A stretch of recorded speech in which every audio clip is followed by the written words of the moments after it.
Bien, jóvenes, buenos días con todos. El día de hoy vamos a continuar con nuestra perspectiva que estamos revisando en historia y se relaciona mucho con el tema que nosotros hemos estado visualizando, sobre toda esta parte de la colonización y lo posterior, la independencia.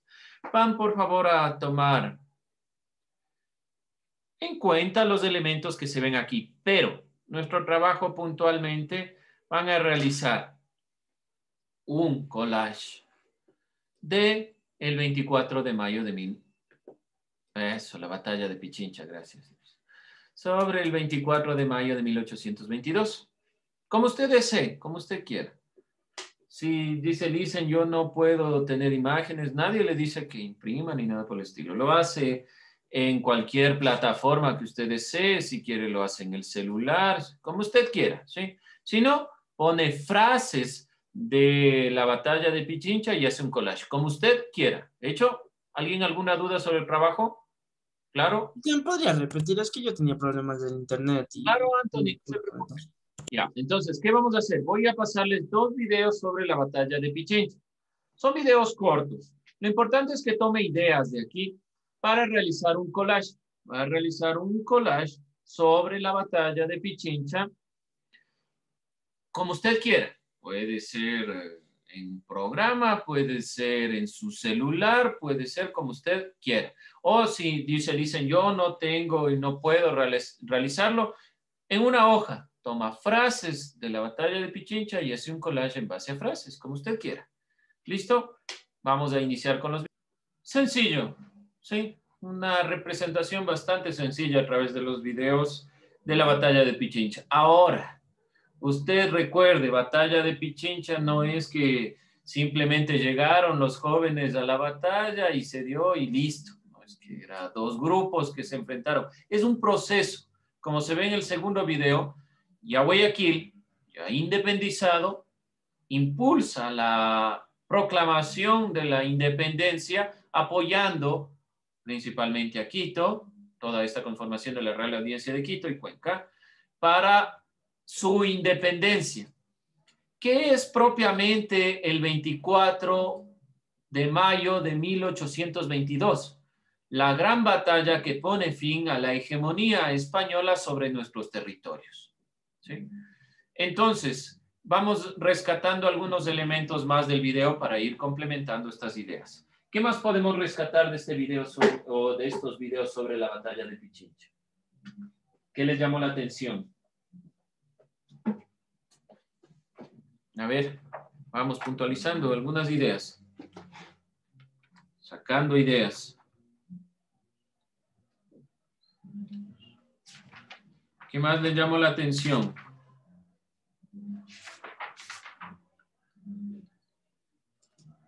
Nada.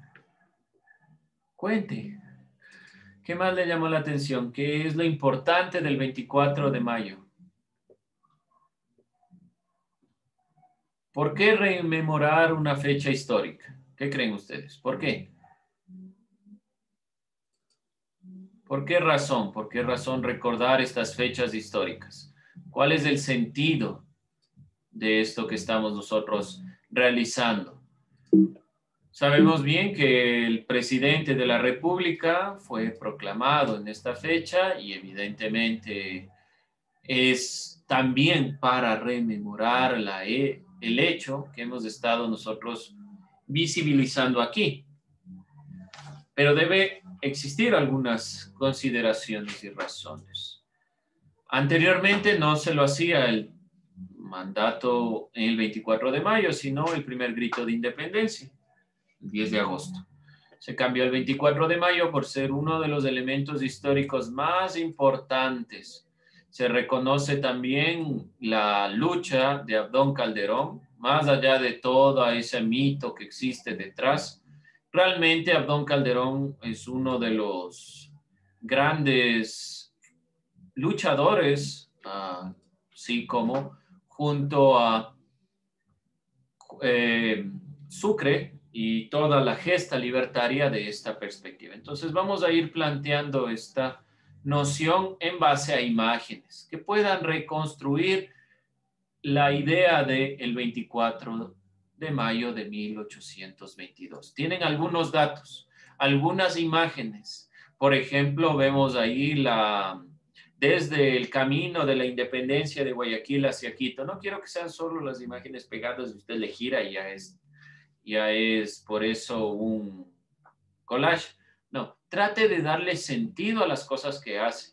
Entonces, si yo pongo un mapa de lo que era anteriormente el reino de Quito, cada uno de los elementos, cómo se van impulsando los protagonistas, Sucre, Bolívar, cada uno de estos elementos que se van interrelacionando, la lucha entre los reales y los libertarios, todos estos elementos, ¿sí? Son muy importantes de tomar en consideración. Son elementos que debemos nosotros ir puntualizando y tomando en cuenta como parte de nuestra historia. Ahora, ¿por qué es importante esto?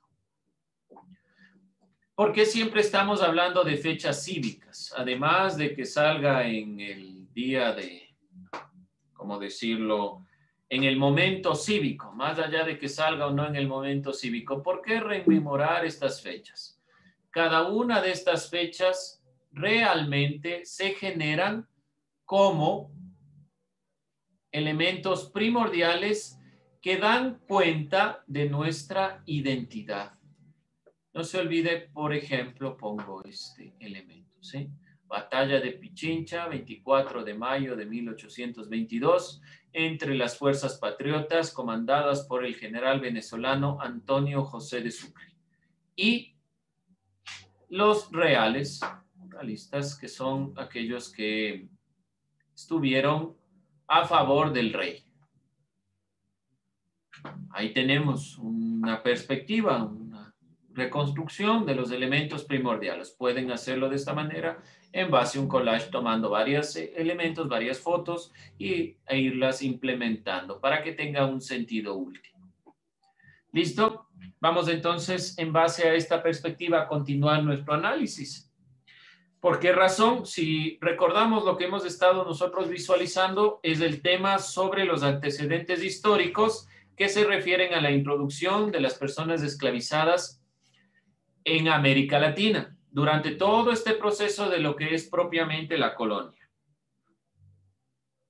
Ahora, vamos a revisar estos últimos dos temas: el tráfico de personas esclavizadas en América y las circunstancias económicas que han convertido al ser humano en cosa o mercancía. ¿Dudas, preguntas, inquietudes?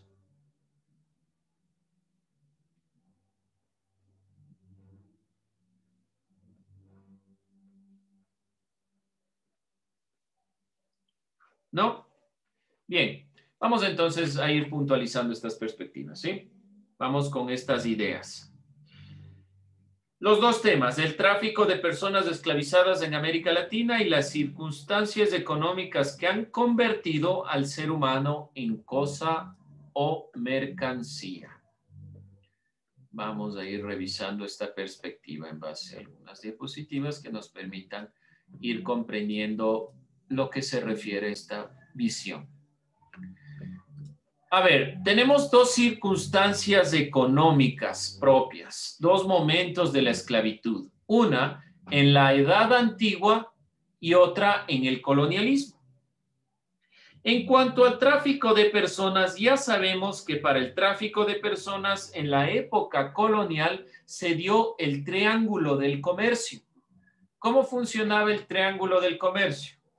Las personas esclavizadas eran capturadas en África, llevadas a América para que trabajen en las plantaciones. Se obtenían los productos eran comercializados en Europa, de esos productos se obtenían productos elaborados para volver a llevarlos hacia África. En África se volvía nuevamente al mismo sentido, ¿sí? No se olviden el triángulo del comercio. Les voy a poner esta imagen, denme un segundo, para tener en cuenta por si acaso. Ya lo vimos en clases anteriores, pero sí es importante que tengan en cuenta esto del tráfico del comercio. Vamos a ir revisando esta parte que es simplemente un revisar este elemento sobre la historia, porque como vemos hay dos momentos. Y estos dos momentos son importantes. Uno de los momentos de la esclavitud fue en la época antigua. Recordemos qué grupos humanos tuvieron esclavos. Uno de los más claros, los egipcios, por ejemplo. Entonces, estos esclavos se generaron a partir de esta consideración y otros en la época colonial.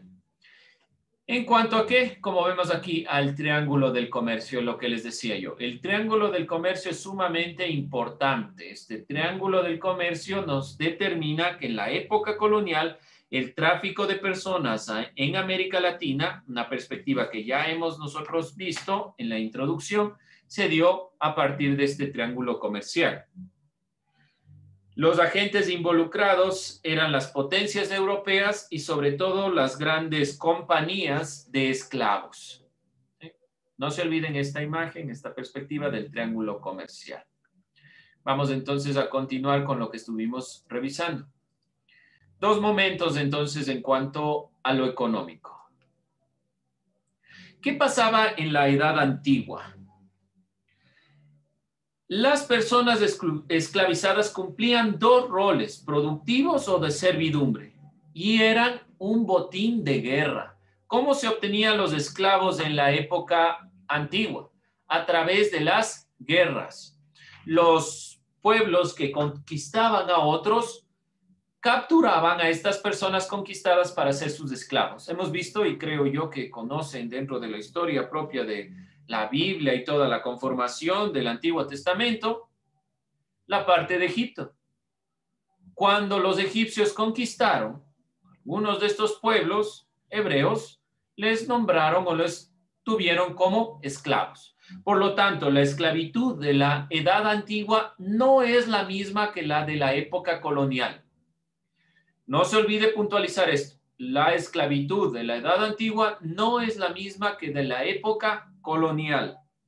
En cambio, en la época colonial se identifica como una consecuencia propia del colonialismo y de la acumulación de capital a partir del siglo XV.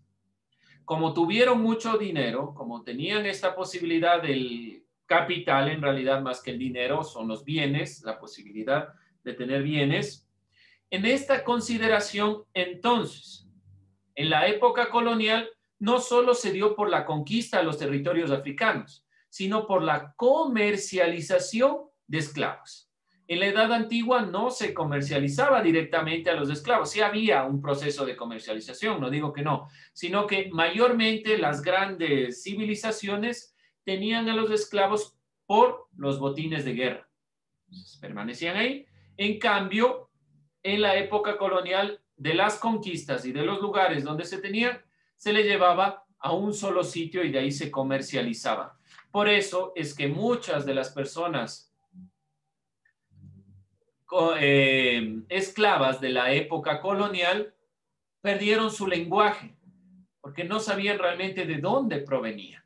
Ahí vemos la contraposición entre los esclavos de la Edad Antigua a la derecha y las personas esclavizadas de la época colonial.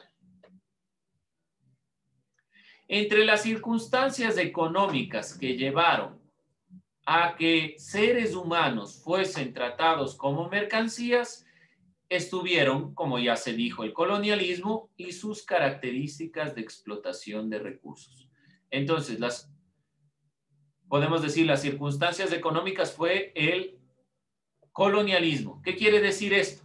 Que para aumentar la cantidad de bienes, de dinero, de acumulación de oro, plata, de materia prima, se necesitaba de la mano de obra de un grupo. Se utilizó a las personas esclavizadas, por no decir los esclavizados, a las personas esclavizadas realmente como mano de obra. Y la explotación de recursos es una característica sumamente importante para comprender por qué se hizo o se consideró a seres humanos como mercancía. A ver, nosotros que llegamos a conquistar no vamos a trabajar la tierra, ni nosotros somos conquistadores. Necesitamos realmente gente que trabaje. Sabemos bien que los indígenas se mermaron en su cantidad por las enfermedades, entonces hay que introducir otro grupo. A este grupo se lo introdujo para mantener al grupo de los blancos o la gente que tenía el dominio, el control. Y se los catalogó como si fueran cosas que podían ser vendidas, que podían ser intercambiadas, no como seres humanos. Y es propio de esta perspectiva de la explotación de los recursos. Al explotar los recursos, entonces se va generando esta perspectiva.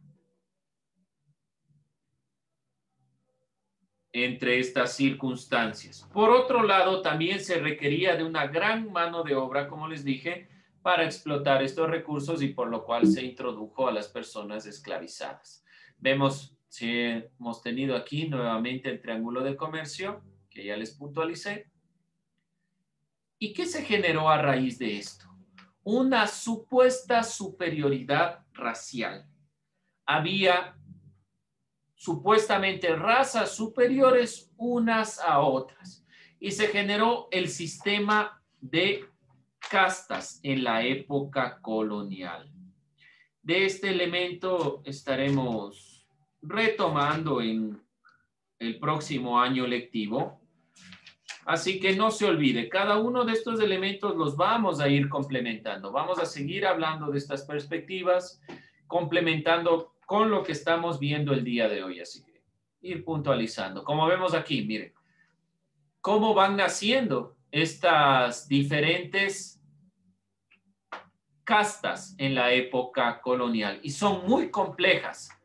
Cada casta tiene una consideración diferente, una visión diferente. ¿Alguna pregunta, alguna duda hasta aquí? ¿Inquietudes? No se olvide, entonces, gracias o a consecuencia de la incursión de los afros, específicamente de las personas esclavizadas en nuestro territorio, se fueron dando sin número de divisiones más y cada vez más complejas de las castas sociales en nuestro territorio. Y se van dando realmente un sistema complejo de castas. Y así también los oficios. ¿Qué quiere decir esto? Que cada uno de los oficios que tenían las personas en la época colonial iba a depender necesariamente de la casta a la que pertenecía. De la casta a la que pertenecía una cierta clase, cierto grupo, determinado grupo en esta época. ¿Sí? La próxima clase, en lo posible, veremos un video de cómo se daban las diferentes castas en las mezclas. Ahora, todo esto degenera en casos de la actualidad. Esto no solo se queda aquí. Este no es un elemento que se queda en la época colonial y ya. Degenera, por ejemplo, en los campos de concentración y en los zoológicos humanos, que es lo altamente criticado a la superioridad racial. Por lo tanto, el haber generado el tráfico de personas alrededor de la historia en nuestra época actual también ha generado esta perspectiva de que hay razas superiores. ¿Y quienes han creído en esta perspectiva? Han sido, por ejemplo, las personas de los campos de concentración y uno de los casos más trágicos, el zoológico de humanos. ¿Alguien ha escuchado esto? ¿Qué es el zoológico de humanos? ¿No? Vamos a entonces simplemente a cerrar. Hoy les plantearé un video sobre esta última parte. Vamos a cerrar esta clase tomando en consideración este elemento final. Trate de buscar qué era esto. Recientemente se reconoció en uno de los zoológicos de los Estados Unidos que existieron este tipo de prácticas. Entonces es importante que recaben esta información porque son consecuencias del tráfico de las personas esclavizadas por circunstancias netamente económicas. Bien, jóvenes, no se olvide su trabajo sobre el 24 de mayo y nada más, con eso cerramos.